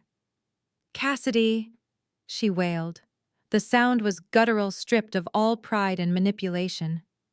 "Cassidy, please call them off. Tell them you made a massive mistake. Tell them it was a stupid joke. I am your mother. I carried you. You cannot let them take me to a federal prison. I will not survive in there. Look at me, please. Help your own mother." She sobbed violently, her chest heaving against the heavy steel restraints pulling her shoulders back. She promised to give back whatever money she could find. She promised to leave me alone forever. She threw every single desperate bargain she could think of into the quiet room, begging me to act like the compliant, frightened daughter she had spent 33 years grooming. I stepped closer, looking down at the weeping, broken woman on my office floor. I felt my coworkers watching my every single move. I searched my own heart, looking for even a tiny flicker of affection, a shred of guilt, or a fleeting moment of hesitation. I found absolutely nothing inside myself. The emotional well was entirely, completely dry. "I cannot call them off, Brenda." I said, my voice completely devoid of emotion. I am not the one prosecuting you. The federal government is. And even if I could magically wave a wand and make Agent Miller walk out that door right now, I would not do it. You made a conscious, calculated choice to steal from completely innocent people. You made a conscious choice to try and destroy my life to save yourself. You are crying right now because you finally got caught, not because you feel any genuine remorse for what you did to our family. The begging continued, but it was just useless background noise to me now. Agent Miller signaled to the officers. "It is time to go," he instructed firmly. The officers reached down to haul her up from the floor. She went completely limp, forcing the two strong men to drag her dead weight forward across the beautiful corporate marketing space she had tried to destroy today, forever ruined. The two officers practically had to carry her. The toes of her expensive leather pumps dragged heavily against the polished hardwood, creating a pathetic, dull scuffing sound that echoed loudly through the completely silent room. My 17 colleagues stood entirely frozen at their workstations, watching the unbelievable spectacle unfold. Brenda had always been deeply obsessed with optics. She had spent her entire adult life meticulously curating an image of wealth, sophistication, and moral superiority. She looked down on working-class people, she judged her neighbors for their lawn care, and she treated retail workers like absolute garbage. Now she was being paraded through a corporate office in steel handcuffs, her expensive beige trench coat wrinkled and stained with her own panicked sweat. Her mascara was running down her face in thick, dark streaks, making her look completely unhinged. The humiliation was absolute. It was a public execution of her carefully constructed ego. As the officers pulled her through the shattered glass doorway of the conference room, Brenda suddenly stopped looking at me. She realized that I was completely entirely numb to her tears. I was a dead end. So like a drowning woman reaching for a final piece of driftwood, she twisted her neck violently and locked her bloodshot eyes onto Jasmine. Jasmine was standing near the media console, her posture still completely perfect, her arms crossed defensively over her tailored suit. She was watching my mother being dragged away with the calm clinical detachment of a scientist observing a failed experiment. Jasmine. Brenda screamed, her voice cracking so harshly it sounded like tearing metal. "Jasmine, please, you have to stop them. You have to tell the federal agent to let Trent go. You are his wife. You took a vow before God. For better or for worse. You cannot just abandon him to the federal prison system." Jasmine did not flinch. She simply watched Brenda struggle against the heavy grip of the two large police officers. Agent Miller walked quietly behind them, his face completely impassive. "Think of your daughter!" Brenda shrieked, digging her heels into the floor, trying desperately to slow down the relentless march toward the elevator lobby. "Think of Maya. She is only 4 years old, Jasmine. She needs her father. Little girls need their daddies.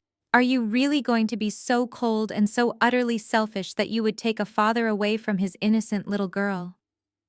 Are you going to let her grow up visiting her dad in a concrete box just because you are angry about some money? He loves her, Jasmine. Do not do this to your own flesh and blood." The emotional manipulation was incredibly heavy. It was the ultimate guilt trip designed to strike at the very core of Jasmine's identity as a mother. Brenda was weaponizing a 4-year-old child to protect a 36-year-old felon. She wanted Jasmine to feel responsible for destroying the family, when in reality Trent and Brenda had burned the family to the ground themselves. Jasmine slowly uncrossed her arms. She took a few measured steps forward, walking out of the conference room and into the main hallway, following the officers as they dragged Brenda toward the elevator banks. Jasmine's designer heels clicked with a steady, rhythmic authority that completely overpowered the sound of Brenda's frantic sobbing. She stopped just a few feet away from where the officers were holding my mother, waiting for the elevator to arrive. Jasmine looked down at Brenda. The icy composure that had defined her for the last hour seemed to solidify into something even harder, something unbreakable. She was no longer just a betrayed wife. She was a mother fiercely protecting her child from the toxic radiation of her in-laws. "I am thinking of my daughter, Jasmine," said her voice echoing clearly down the long corporate hallway. "I am thinking of her future. I am thinking of the college tuition he deliberately stole from her. I am thinking of the generational wealth my grandmother left behind that he completely drained to feed his own pathetic ego. The electronic chime of the elevator rang through the lobby. The heavy metal doors slid open, revealing an empty car waiting to take them down to the street level where the federal transport vehicle was idling. The officers immediately moved forward, pushing Brenda roughly toward the open doors. Brenda thrashed wildly, throwing her head back. "You are a monster, Jasmine," she wailed, her voice echoing loudly inside the small metal elevator car. "You are going to ruin my granddaughter's life. You are going to make her visit her own father through a pane of dirty glass." Jasmine took one final step forward, standing right at the edge of the elevator threshold. She looked directly into my mother's frantic, terrified eyes and delivered the final absolute truth. "I would rather she visit her father behind glass." Jasmine stated, her voice a lethal, chilling whisper that cut through the noise like a knife, then let him steal the roof over her head. Brenda let out one final, blood-curdling scream of pure, unadulterated rage. But before she could form another word, the officer reached out and pressed the lobby button. The heavy steel doors of the elevator automatically slid shut, slicing off the sound of her screaming face entirely. The silence that followed the closing of the elevator doors was the most beautiful sound I had ever heard. The suffocating tension that had gripped the marketing department instantly evaporated. David let out a long, heavy exhale, running a hand over his face, while my coworkers slowly began to return to their desks, completely stunned by the magnitude of what they had just witnessed. 3 months later, the dust finally settled on the absolute wreckage my mother and brother had created. The federal justice system typically moves at a glacial pace, but when investigators have you captured on high-definition audio and video explicitly detailing your financial crimes, the wheels of justice spin with terrifying speed. Trent completely lost his mind when the reality of his situation set in. His arrogant delusion that he could somehow outsmart the government vanished the exact second the Internal Revenue Service officially froze every single one of his business and personal assets. The offshore cryptocurrency accounts he thought were so cleverly hidden were entirely seized within 48 hours. Left with absolutely zero financial liquidity to hire a high-powered defense attorney, Trent was assigned a public defender. His lawyer took one single look at the towering mountain of forensic accounting evidence, the forged mortgage documents, and the taped confessions, and practically begged him to surrender.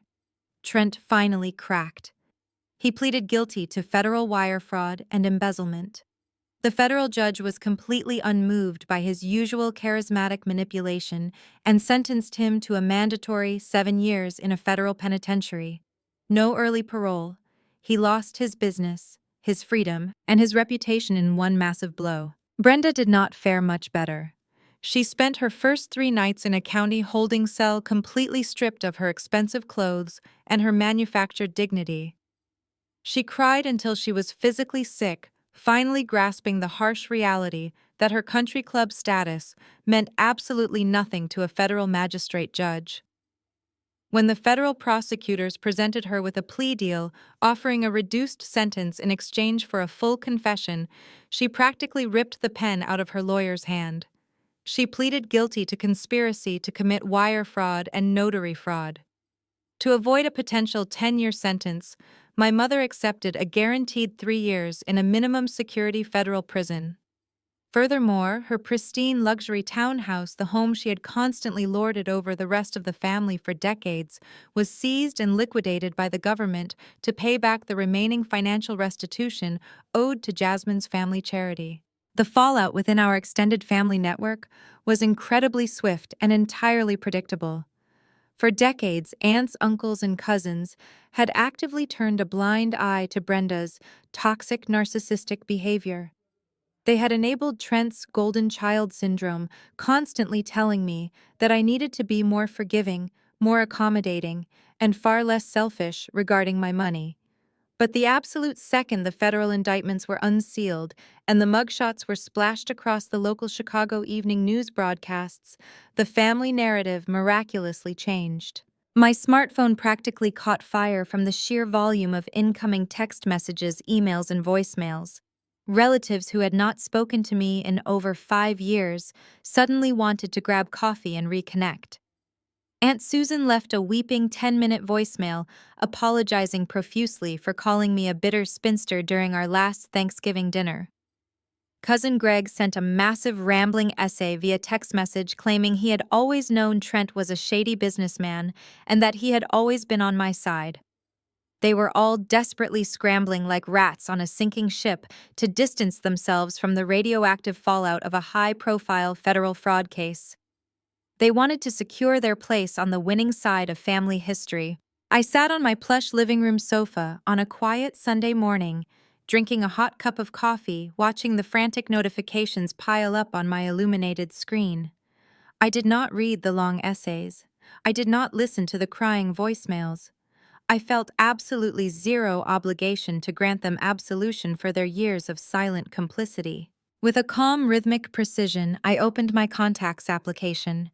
I tapped Aunt Susan's name, scrolled down to the bottom of her profile, and hit the block caller button. I tapped Cousin Greg's name and did the exact same thing.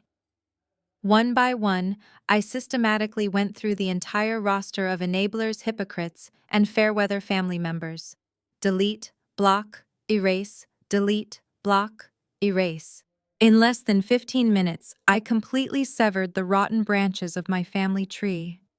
My phone finally went quiet, restoring the peaceful sanctuary of my apartment.